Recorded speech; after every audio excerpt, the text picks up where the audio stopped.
Please hold while I connect you. Sounds like our issues this morning trying to get in.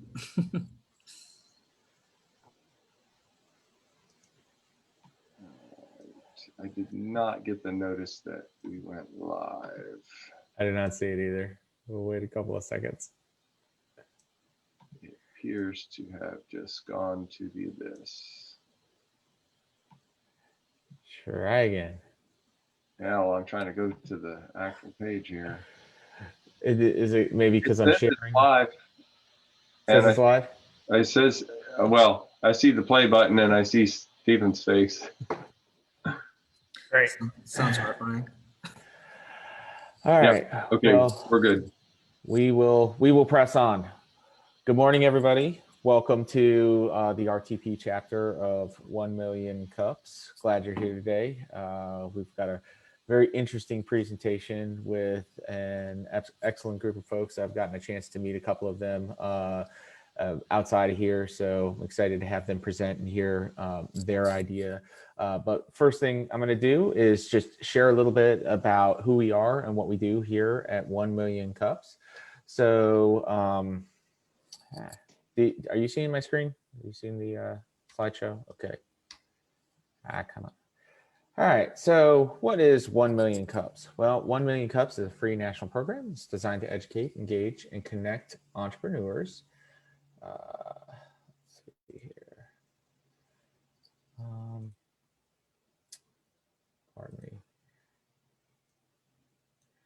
So there are about 160 communities across the country for 1 Million Cups. We are powered by the Kauffman Foundation, which is a $4 billion endowment for the promotion of economic development through entrepreneurship. And the idea of 1 Million Cups is to provide a supportive, neutral space that's industry agnostic to educate, engage, and connect entrepreneurs. Basically, we are a ecosystem building and support organization for entrepreneurs. And the idea that this is safe is that this is a pitch-free environment. We're here to help, we're not here to judge, and our presenters are here to ask us what we as a community can do for them, and we ask the same, what can we as a community do for you, in an environment where our presenters are not selling the room. The format is we have 1 to 2 presenters, startup companies that give a 6-minute presentation followed by 20 minutes of question and answer from the audience. And again, the key question is, what can we as a community do to help you, the presenter? So our presenters are going to have 1 or more asks of the community. So while you're watching the presentation, please keep those asks in mind so that when we get to the Q&A session, your questions can get to the core of what we're trying to do to help our presenters today. We would love for you to get involved with 1 Million Cups. There's a number of ways you can do that. You can become an organizer, which helps connect and build our startup community. You can do that by contacting any of the organizers that we have in the room right now. I know we have Mr. David Bates, who is controlling our tech today, Terry Conlon, myself, Dan Hepworth is here as well. I'm not sure who else is in the room because I can only see a handful of folks right now on my screen. But any of the organizers, feel free to reach out to them if you have any questions about wanting to volunteer and become an organizer for 1 Million Cups. Also, you can apply to present. Very simple process. You go to www.1millioncups.com/RTP and click the apply to present button. Answer the handful of questions that you have there, and you will be contacted by our intake coordinator, Tracy, and she'll walk you through the rest of the process and assign you a coach. You can also refer a presenter. So if you're not an entrepreneur or you've already presented at 1 Million Cups and you know an entrepreneur with the startup company that could benefit from presenting at 1 Million Cups, we'd love to hear from you. We'd love to hear from them. Invite them to a meeting, let them see what it's all about, and they can determine for themselves if presenting would be beneficial to them. And then, of course, what we're doing today, attend our meetings and present feedback to our presenters.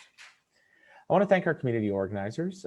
First and foremost, Christy Johnson Sotomayor, who is our ambassador, was a longtime lead organizer for our community, William Clote, Tracy Ames, Rosalinda Cruz. Our coaches, David Bates, George Stewart, who is currently lost in the woods somewhere, Terry Conlon, Dan Hepworth, and myself. Our community sponsors, Bunny Dog Roasting Company, Imperative Product Operations, GTI over at NC State, NC Idea, American Underground, Wise Insights, the Massapequa Tutor, Soto IP, and New York Life. So without further ado, I'd like to introduce today's presenters. We have the DropAlley team. There's numerous ones. As David, their coach, has told me, they're going to be jumping in and out, doing different parts of the presentation. So I'm going to introduce them as the team, and they can introduce themselves. So DropAlley. Awesome. Thanks, Dominic. I'll go ahead and share my screen. Sure, of course. Works. Then I'll hop right into it. All right. Can you see my screen okay? We're good. Awesome. All right, guys. Well, just to kind of start us off, thanks for having us, and shout out to Dave for being our presentation coach. I don't think I've ever gotten such good advice on creating a pitch before, so much appreciated. So start us out, we're going to talk to you. My name is Valdez. I'm the CEO and co-founder, and I have with me Willis Lamb and Darius Christian, and kind of like how Dominic mentioned, we'll be touching on different parts of the presentation. But to get us started, a little bit about us.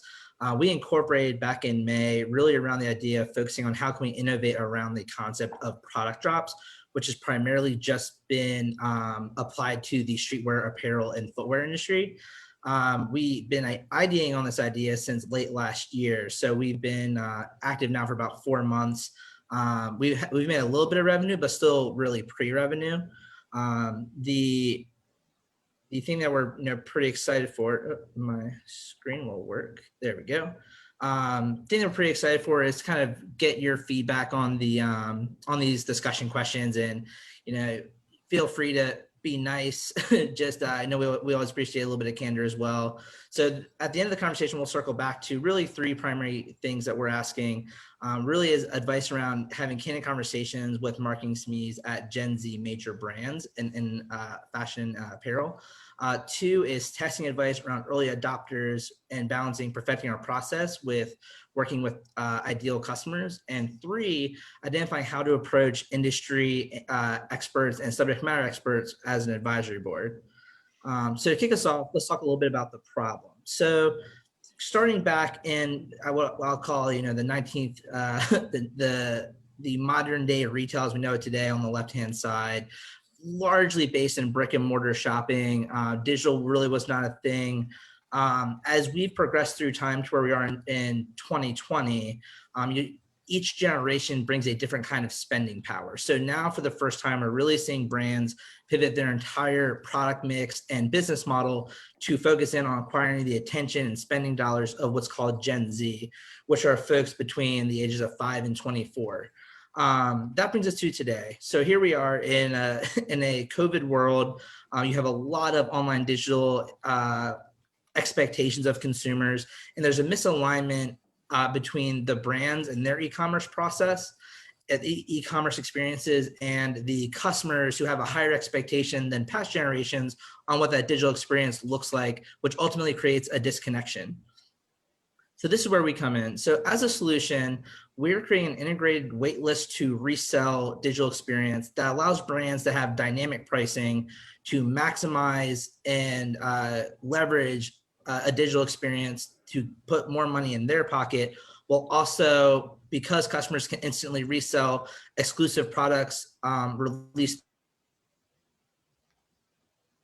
and tap into the profits that the customers would typically make in the resale market. So if you look at the screenshots there, basically 3 high-level images.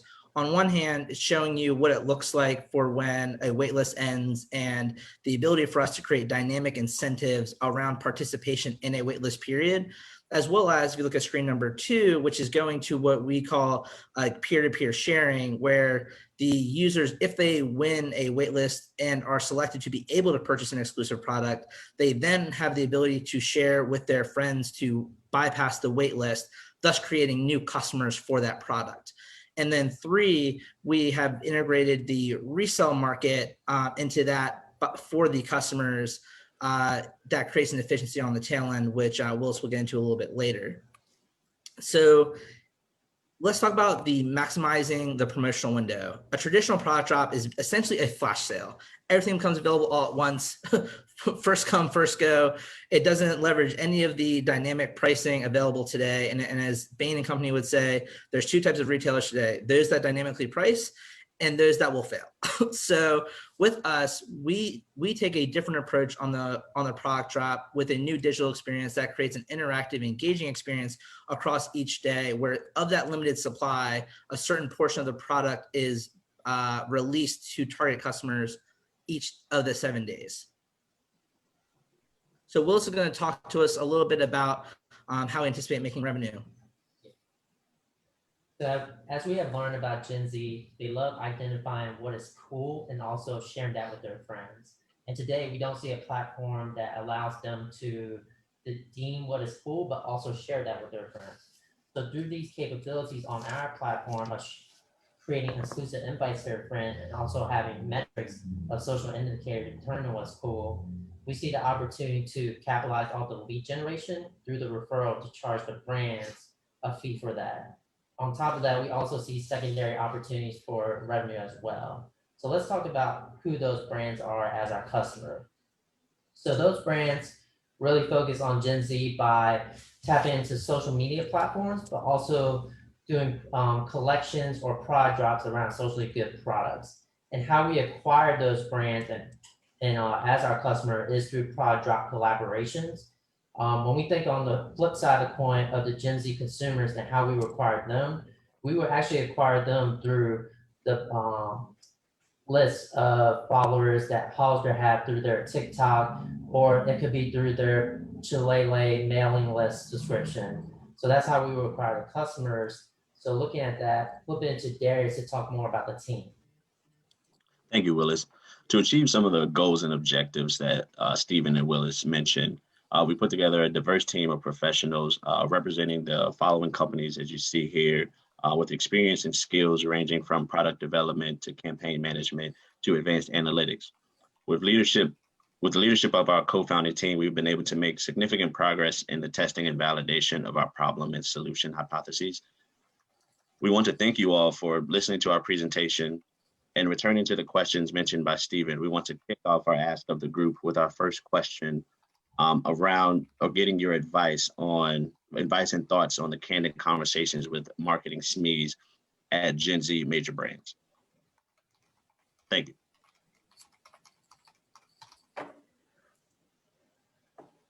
All righty. Well, thank you for that, gentlemen. I want you, can you, since you still have this up, just leave this up for just a moment so everybody can get a good idea of what your asks are before we go to Q&A. And while we're doing that, I'm going to explain the question and answer period. David, do you want to go ahead and switch over to the slide? Question and answer period is a very simple process. If you have a question for our presenter, go ahead and ping David in private chat. Let him know you have a question. He'll put you in the queue. And when it is your turn to ask a question, he will send you a message letting you know you're next or who you're after. And that way you can turn on your camera, turn on your microphone, and be prepared to ask a question in time. You do have some space to ask brief follow-up, but if you get further along into a conversation, we ask that you please be cognizant there are other people that are wanting to ask questions, and we can take that chat to after our official meeting time where we have a more interactive conversation with our presenters. So with that in mind, David, do we have anybody who is ready to have a question?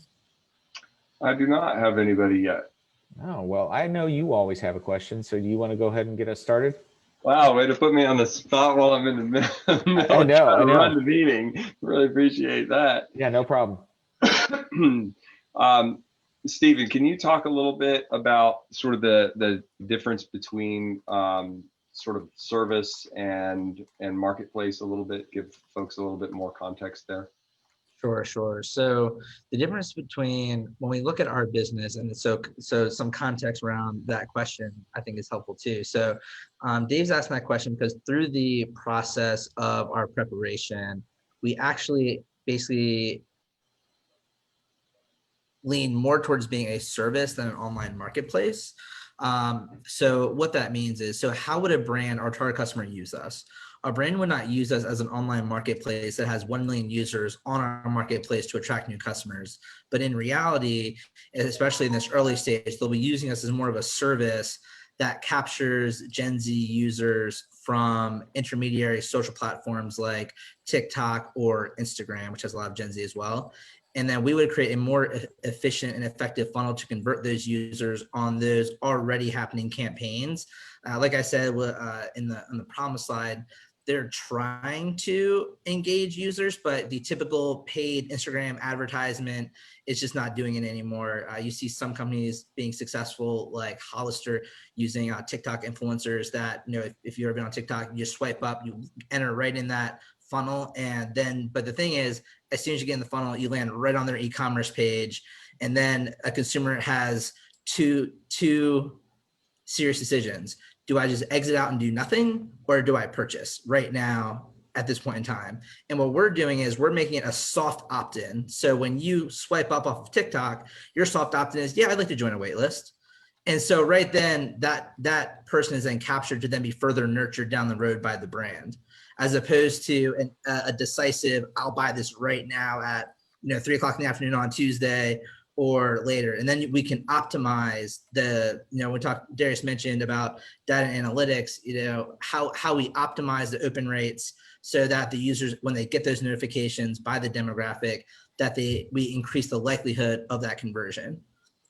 And so to bring it back, just the bottom line there, Dave, is the service is what the brands will be paying for in the initial stage. But as we acquire that user base of Gen Z, then that gives us an opportunity to wield those users to those brands who are using TikTok for the same reason.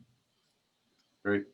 I think we're going to go to Dominic next. And Dominic, are you monitoring the Facebook feed too for questions there? I am not currently, but I'll get on it in just a moment. Gentlemen, I want to back you up just a little bit. Now, I have a little bit further understanding of what you guys do as a company, because I've had some background conversations with Willis and Darius. But I think you look at this room and you see that most of us are not Gen Z. And many of us aren't even or even older than millennials, right?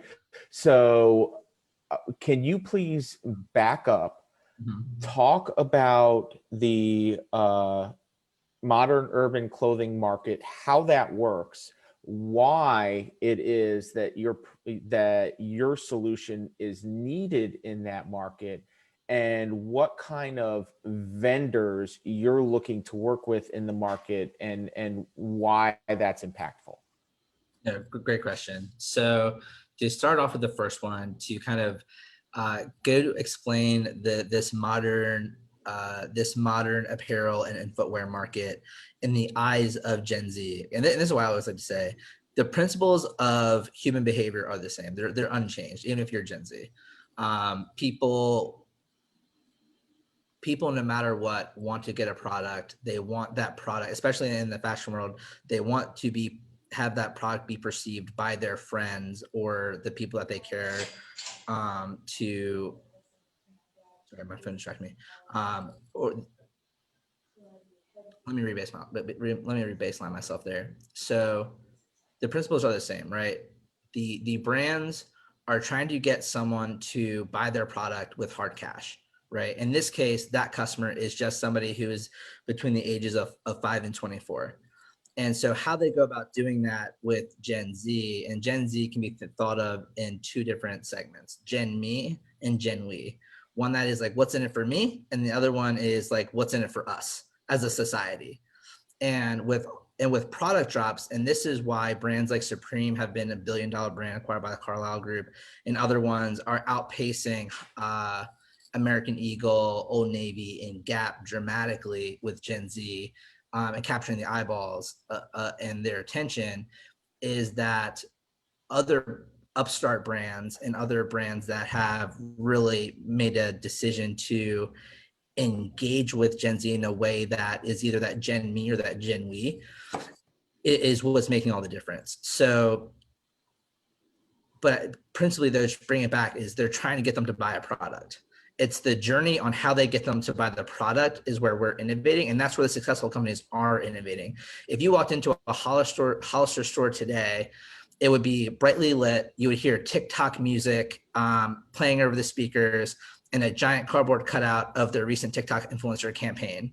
Because Hollister has recognized the opportunity to engage with customers is not in store anymore. That's more of an outlet for in-store pickup. It's all about creating the online digital experience and getting the eyeballs of their users that ultimately will get them to buy it online or get them in store to purchase it. But a lot of stores like I'll say American Eagle, Old Navy, Gap are still very heavily reliant on the brick and mortar. And to some extent, when you think about Gen Z, you almost have to throw out the brick and mortar stores as part of core to that strategy. And so where we're coming in is kind of like I mentioned, helping them optimize a funnel that already exists today by utilizing wait lists that consumers time and time again with streetwear brands are opting in to participate around the idea of what they're getting is an exclusive product, even if it in reality isn't that exclusive. So to clarify, you're creating scarcity to drive up perceived value for the product initially to generate a buzz. Mm-hmm. And then in the same marketplace, you're also creating both a primary and a secondary market. So if we use the language of, you know, how securities are traded, you've created a direct market, an IPO, and then you've also created an over-the-counter market for those products that have already initially sold. Is that correct? That's actually correct. That's actually one of my favorite analogies for this. Is that, you know, this is basically like how do you price security before it goes to market, and how do you speculate on it? When we think about our target users of our actual, you know, fans of Gen Z, one of our personas is the entrepreneur. This is somebody who is looking at either a known brand and a certain product, trying to resell it or having the option of reselling it at a premium later, or two, looking at a largely unknown brand that could be resold at a profit. And if not, they may keep it. So and this is probably familiar with a lot of folks on the call, the rise of the side hustle. So with the rise of the side hustle, you see a lot of platforms that are emerging to help enable Gen Z and millennials have a side hustle. In this case, it's around, if you want to use financial terms, alternative assets. And think of these footwear and apparel that are of limited availability, a more efficient way to go directly from the brand's hands into the customers and then the resellers. So, Stephen, Brittany has a question, and you touched on it a little bit before, and I think she may be able to ask it and get you to amplify a little bit more about the way the slow release works and the brands like Supreme. So, Brittany, if you want to come off of your mute and ask Stephen, great. Yeah, absolutely. So it was funny that you mentioned Supreme because I sent this right before you mentioned them. But following that brand and being close to the Gen Z gap, not there. A lot of what I've seen in value in their marketing structure is having large scale drops to eliminate the excess inventory and basically have a control of exclusivity. So only allowing a certain amount in a scheduled day that creates a tremendous amount of traffic, a tremendous amount of support, and then shuts down and they open up another line. What is, I understand you touched on it, but I guess what is the overall strategy in doing a slow rollout when we've seen some of the brands that attract Gen Z be so heavily positively implementing large scale single day drops? Yeah, good question. So when we think about a brand like Supreme, I use that as an anchor because a lot of people know Supreme, but in reality, our target customers will not be Supreme. Supreme has sophisticated analytics. They have the data of what product drops work and which ones don't. The challenge is other brands that are currently not using product drops. So it's like, look at what Supreme has done. They actually do a really good job, right? Again, they're $1 billion company. They do multiple releases, which you could almost look at as like multiple rounds, and they innovate around that. But what doesn't exist today is a service, or in this case, let's say a technology solution that helps other brands emulate that at a smaller scale without doing it manually or developing the in-house team to do it. So I don't know if that answers your question, but because, so for example, Supreme would never want to use our technology. They have a sophisticated, robust processes internally already. They may have the budget, but they don't have that aching must-have problem like other brands are having today. I'll give you a good example. It was Old Navy we had done customer discovery with, and they had done a collaboration with an influencer. It was the first time they've ever actually done a junior collection. And the manager was telling us how it's underperforming relative to products that had no extra effort put into it at all. And so you have brands that are investing, trying to get the eyeballs, trying to get the spending dollar of Gen Z, trying to be relevant, but they're going about it in a way that's very like early 2000s. But there's all kinds of applications that are emerging today around digital experiences. One is an app called Mischief, which does I think it's like a daily drop, Willis. Yeah, it's like a daily drop of like random products that you don't know. There's another one that does like a spin wheel, like gamification. And so my only point being is that we're seeing emerge different e-commerce experiences that is meeting the needs of Gen Z, because Gen Z is going where they're engaged. And unless if you are extremely loyal to a brand like Supreme or like to Polo, you're going to have a very hard time getting those users on like as a loyal customer without spending a lot of money. And so that's where in the solution slide I mentioned dynamic, I think I may have said it this way, but like dynamic gamification. So it's like as a user and what we know about them, do they care so think about this, as a Gen We, do I care more about getting credits that I can give to my friends so that I'm more relevant and have more social capital? Or do I care more about getting it to myself so that I then spend more? But it's like the platforms that exist today for non-Supreme brands, they don't have the technology in place to identify those users and then use advanced analytics to then incentivize them to share with their friends on a peer-to-peer basis, which is the number one way that Gen Z gets referrals of products to purchase. And then two, how do you then gamify and make it social? And there's a couple of different ways to go about doing that. And that just doesn't exist today from anything that we've seen. And when we did a product drop with a brand called Chalele here in Richmond, which was, we did like a functional MVP with them, the sentiment was, because one of our concerns was going to be, are customers willing to wait in a 7-day period for the hope of getting the product?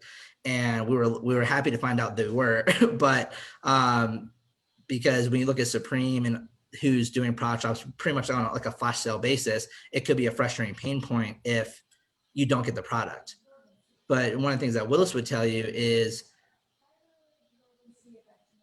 there's a lot of people who are not getting the product when these drops are happening.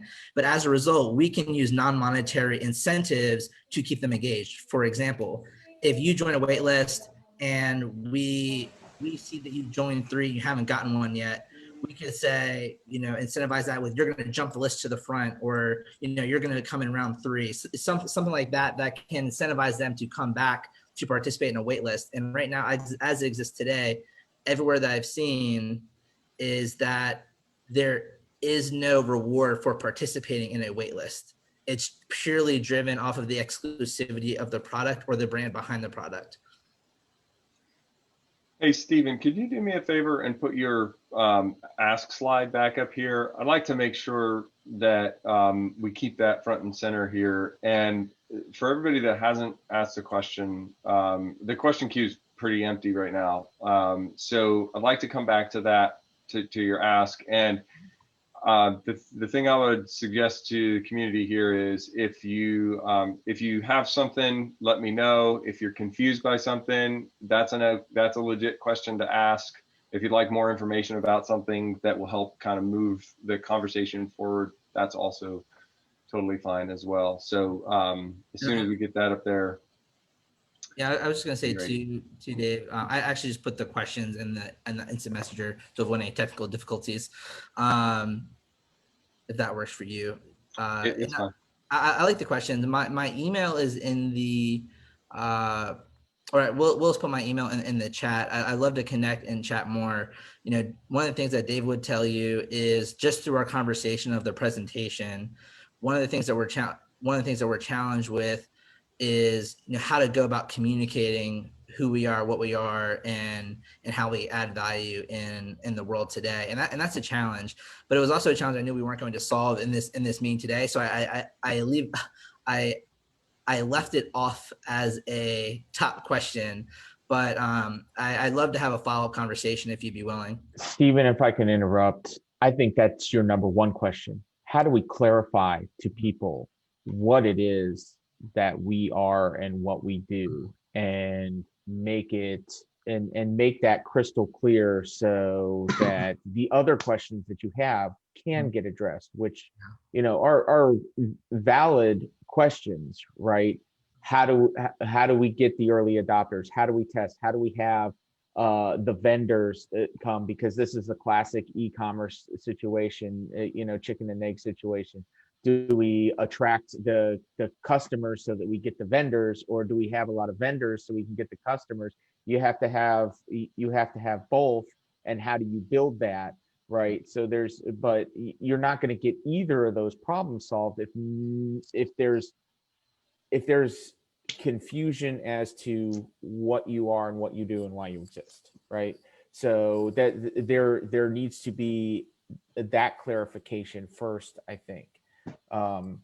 So I would just put that out there as try to clarify that as quickly as possible. Thanks for that, Dominic. I know Terry was waiting to hop in with a question. So Sure. Terry, if you want to ask your question, and then Stephen, whatever reflections you want on Dominic's after that, that'd be great. Okay, thanks. Stephen and the rest of your team, I have a question, and it flows from this.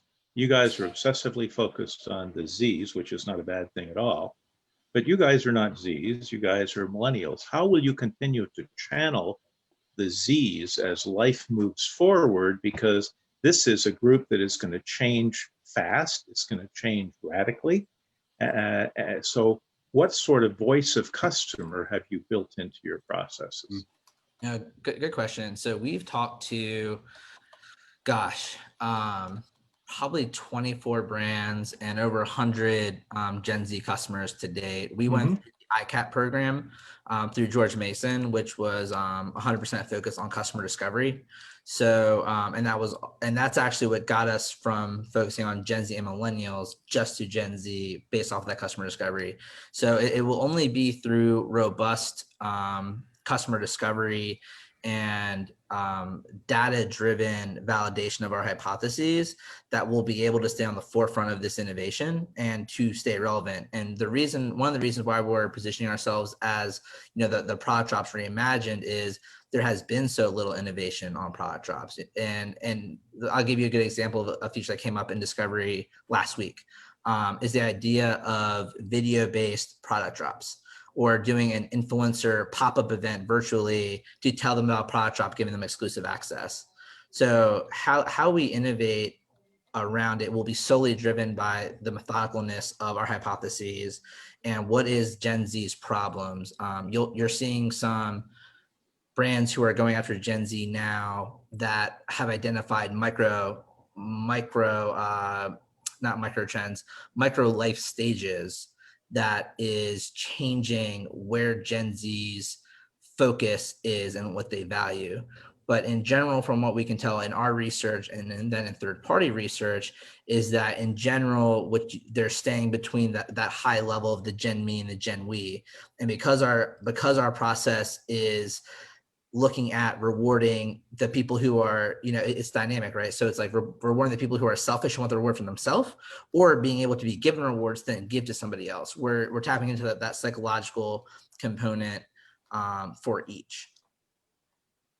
So really, So One Right. quick follow-up to that. So I get that part of it, but so the robustness of the customer discovery process or the continuous discovery process is really the key to success. So what is the process for that? Because otherwise, I hate to say it, but as somebody in his 60s, is that you guys are going to age out pretty quickly if that robustness is not there.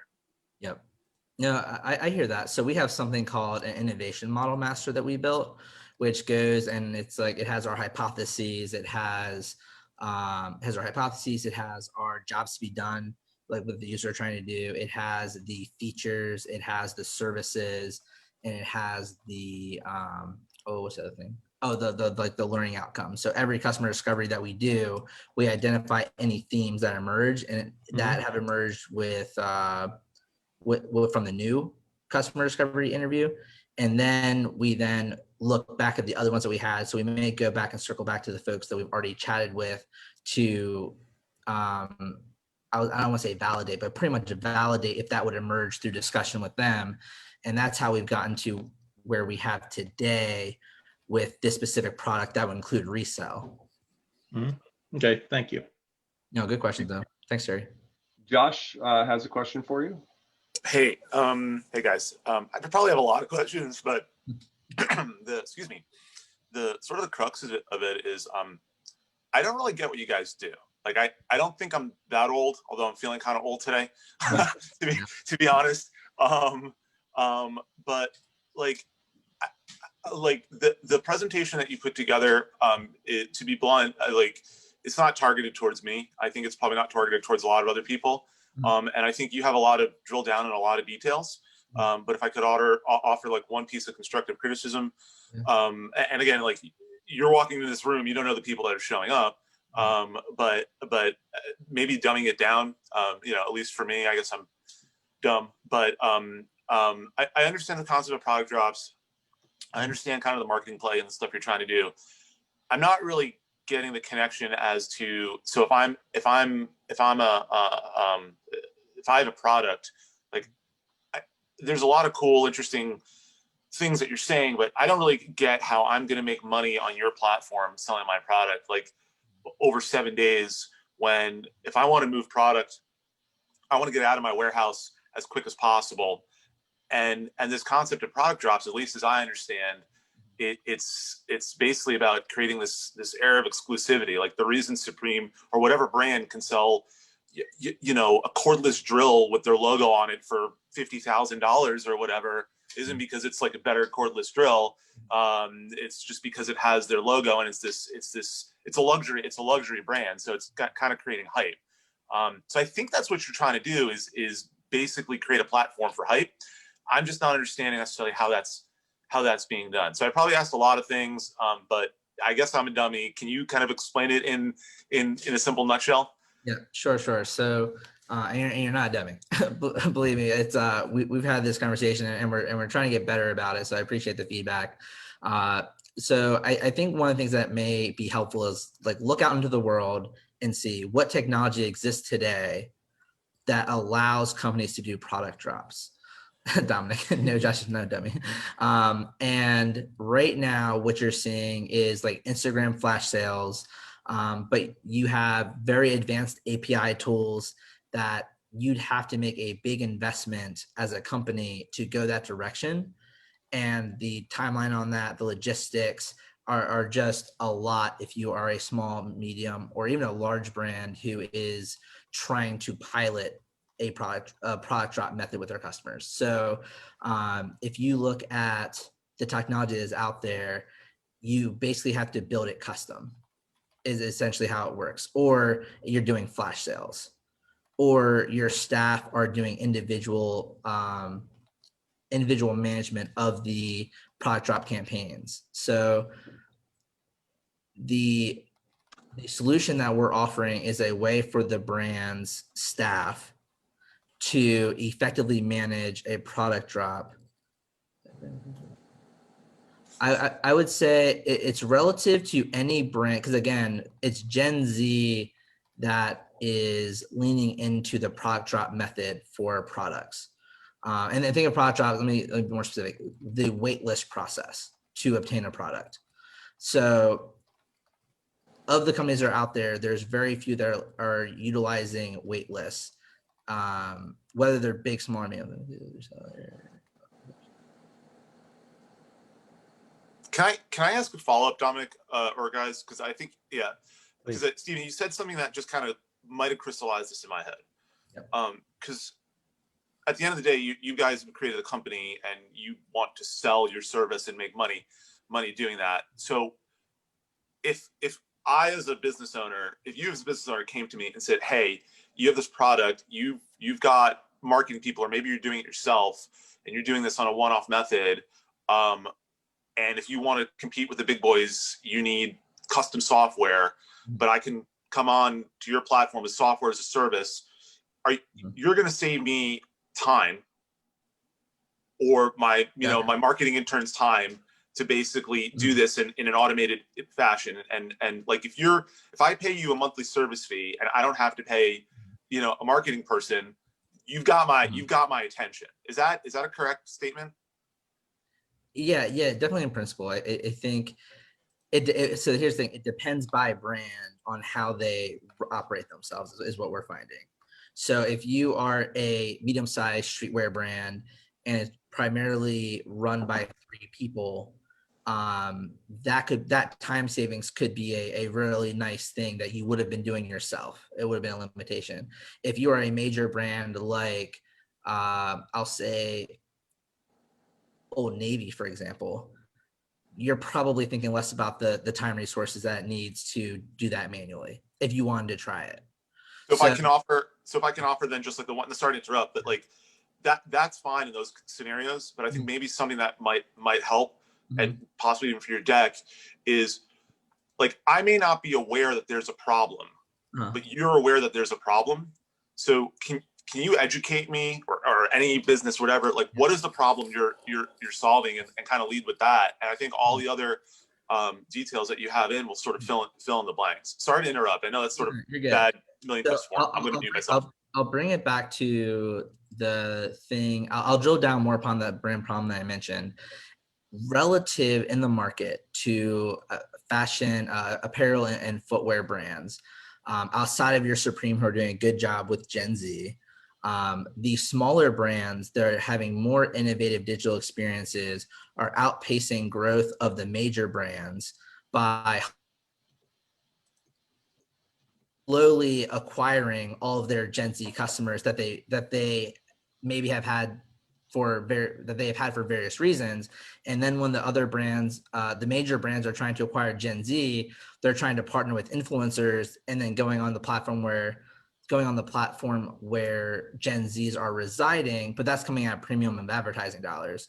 With our process, we're giving them a funnel and then allowing them in a way to allow that Gen Z customer base the ability to refer other friends to get the product, which then at no cost, basically free marketing, with the exception of if they purchase, we then take an affiliate fee for any products purchased through that means.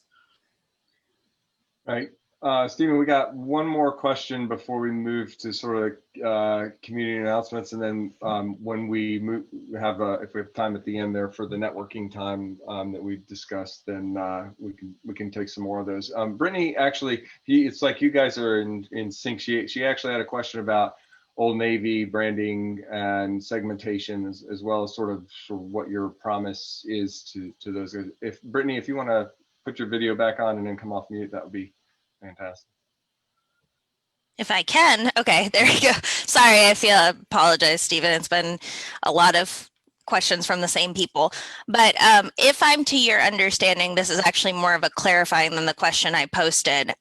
So your sweet spot would be small to mid scale, even to potentially large scale streetwear brands from a non-corporate standing that are looking to pivot into this and don't yet have the resource. And the reason I ask to just kind of hone down your segment is just from my perspective, I think about like an Old Navy, and an Old Navy really pushes itself towards my demo, which is the 28 to 35 female male ratio. And I'm not sure that a targeting towards them would be effective for someone like me because I'm not necessarily of the same, and I'm not speaking for my entire age range, but I'm not necessarily of the technology or orientation to be super interested in brand launches. Would you say that's where the efficacy is because that's already where Gen X is or Gen Z is heading? Or do you think they can be successful for large scale brands? Because I guess that would be my question, the value to that market being that their product may not appeal to the generation that you're targeting. No, good question. I love these questions. So our targeted early adopter market is small to medium streetwear companies. We already have an educated consumer who knows how product drops work. They would understand relatively easily how we fit into the puzzle piece. The brands themselves, 70% of streetwear brands have been displaced from brick and mortar and pop-up events because of COVID. And then online for streetwear, their products sell 30% less than they do in store. So if we're offering a way for them, for streetwear brands as our early adopter to maintain an in-store price premium, keep their online customers engaged and differentiate in the marketplace and drive potential new customer sales, that's our value proposition to those early adopter streetwear customers. The initiative that we just started probably 3-4 weeks ago has been talking to the major brands to understand what are their problems with Gen Z and what has came out of that. So a little bit from Old Navy and them kind of dipping, they have not made a business decision to go in targeting Gen Z, and they are dipping a toe with one collection and it's not going too hot for them. So, which is not surprising, right? For the reasons you just mentioned. But it's interesting, if you look at Polo actually is doing 7-day product drops on their mobile app. And their target demographic is millennial and slightly older than millennial. So it's interesting what we're seeing from the major brands as they're trying to differentiate and engage customers. And from what we can tell from our major brand discovery so far, is that they're throwing ideas up against the wall and hoping something will stick. I'll give you another example. One, it was either like Old Navy or Gap is rolling. Oh, it was actually Gap in their family of stores, rolling out a rewards program because the credit card program is just not working with their customer segment anymore. So now they're desperately trying to push a rewards program to create customer loyalty. And if you think about like Supreme, Supreme creates loyalty through entirely different means. So you have different brands trying different ways to, and now with like COVID and the lack of brick and mortar, just keep customers, just not having to lose them to other online digital brands, digital only brands. So it's interesting how each one is kind of approaching it a little bit differently, but the way that the expectation that they're going into it is very transactional, right? So they're looking at it of, here's an extreme discount of 40%, please come shop with us. Or here's an example where they want to do a rewards program, but when you look at rewards programs in whole with the younger generation, it's really not creating, there's very few examples of successful rewards programs that drive behavior. But if you look around exclusivity and the limited release of products, or product availability, that is creating a lot more engagement from customers that are ultimately getting them to separate from their dollars. So it's from our research, what we found is that the rewards programs aren't as effective, but the brands that are using different means to engage a customer or to release a product into the market, like I mentioned, Mischief was one, are the brands that are winning. And their thing is, even for Mischief, they're using data analytics on the back end to dynamically price and dynamically make available based off of the customer if they would buy that. And that's a lot different than if you go to a lot of e-commerce sites and they're just showing you at best a rudimentary prediction of what you may buy. And so the companies that are winning truly are the dynamically priced, dynamic referral systems. And then when you combine that with exclusivity, you really get that golden spot where your supply is getting at a maximum of the price that a consumer is willing to pay at the inventory of available. that inventory is available. Okay, well, thanks to everybody for lots of questions there. Dominic, I want to hand it back over to you for Yeah, sort sure. of the, Thank you, David.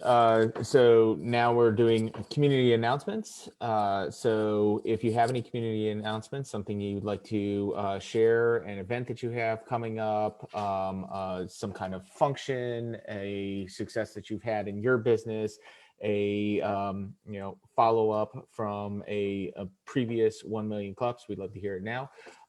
Same process as we did with the Q&A. Please send Dave a private message letting him know that you do have a community announcement, and he'll put you in the queue and call you when we're ready.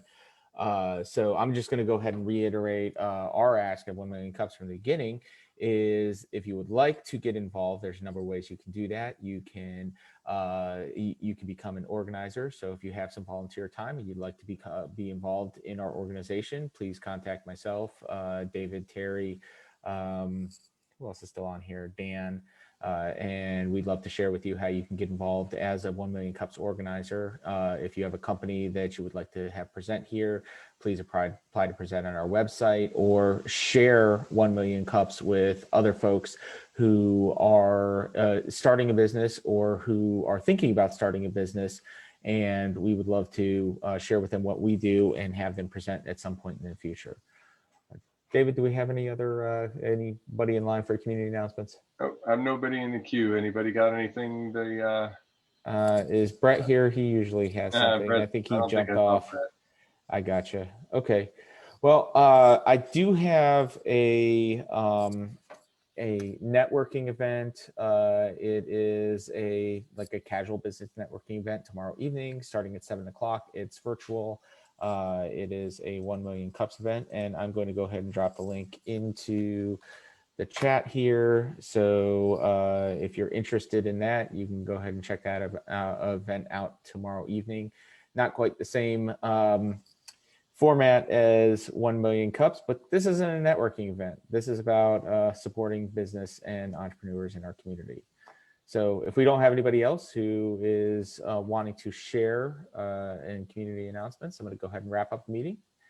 And Willis, Darius, and Stephen are going to stick with us for a little bit, do some general conversation, as opposed to Q&A, where we can talk about some of the things to maybe get some additional clarification on what they're doing, and maybe get some of those, get more into the asks, such as the subject matter experts that they were looking to connect with, now that we have a better understanding of what's going on.